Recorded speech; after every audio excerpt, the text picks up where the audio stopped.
ஏனென்று சொன்னால் ஒவ்வொரு வருடமும் ஜூன் 12ஆம் தேதி காவிரி படுகைக்கு மேட்டூர் அணையிலிருந்து தண்ணீர் திறக்குவது இயல்பான ஒன்று.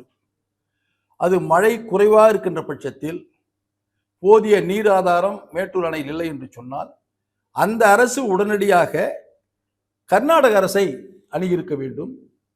இப்பொழுது நமக்கு புரட்சித் தலைவி அம்மா அவர்கள் நீண்ட சட்ட போராட்டத்திற்கு பின்பாக உச்சநீதிமன்றம் தீர்ப்பளித்து மத்திய அரசு காவிரி மேல்வாணை ஆணையத்தை அமைத்து அதன் வாயிலாக நமக்கு தண்ணீர் கொடுக்க வேண்டும் என்ற உச்சநீதிமன்ற தீர்ப்பை உத்தரவை அமுல்படுத்தியிருக்கிறார்கள். உடனடியாக அந்த ஆணையத்திலே நாம் கோரிக்கை வைத்திருக்க வேண்டும், தண்ணீர் திறந்து விட வேண்டும் என்று சொல்லியிருக்க வேண்டும். சொல்லிவிட்டு கர்நாடகத்திற்கும் நாம் ஒரு கருத்தை ஒரு அப்பீல் செய்திருக்க வேண்டும். ஏனென்று சொன்னால் அந்த அரசுக்கு நம்முடைய கோரிக்கை போய் சென்றடைய வேண்டும். ஆணையம்தான் கொடுக்க வேண்டும் என்றாலும் கூட நம்முடைய கோரிக்கை அந்த அரசுக்கும் வைத்திருக்க வேண்டும். ஆனால் நம்முடைய மாண்பு முதலமைச்சர் அவர்கள் இவருக்கு அனுபவம் இல்லாத காரணத்தினால் அவருக்கு உரிய நேரத்தில் இந்த கருத்துக்களை சொல்லக்கூடிய அலுவலர்கள் அருகாமையில் இருந்து சொல்லியிருக்க வேண்டும். அவர் சொல்லாத காரணத்தினால் இது காலதாமதம் ஏற்பட்டிருக்கிறது என்பதை நான் தெரிவித்துக் கொள்கிறேன்.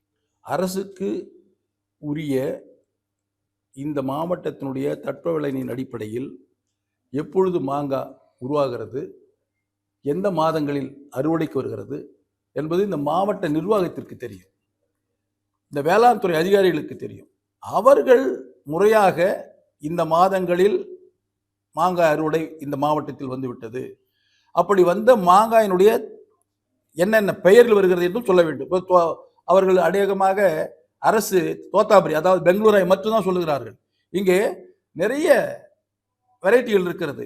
தோத்தாபுரி இருக்கிறது, நீலம் இருக்கிறது, அல்போன்சா இருக்கிறது, இப்படி பல்வேறு வகை ரகங்கள் இருக்கிறது. இப்படி ரகங்கள் வாரியாக பிரித்து பொதுவாக விளைச்சல்கள் இந்த நேரத்தில் இந்த மாவட்டத்துக்கு வருகிறது என்பதை உரிய அதிகாரிகள் மாவட்ட நிர்வாகம் அரசுக்கு தெரிவித்திருக்க வேண்டும்.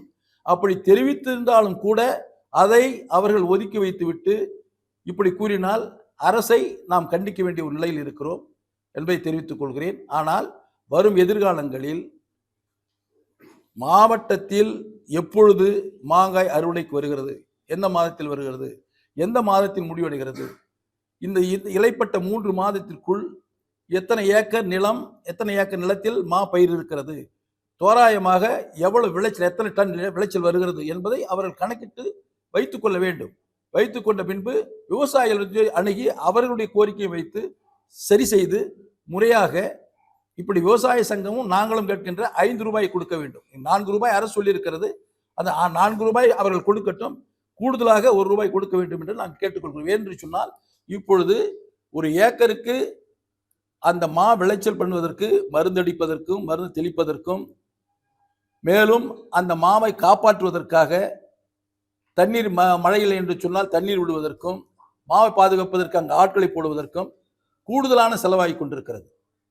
அப்படி கூடுதலான செலவாகின்ற பொழுது ஒரு ஏக்கருக்கு 4 ரூபாய், ஒரு கிலோவுக்கு 4 ரூபாய் என்று வருகின்ற பொழுது அந்த விவசாயிக்கு அவர்கள் செய்த செலவே அவர்கள் அரசால் கொடுக்கின்ற நிதியில் போறவில்லை.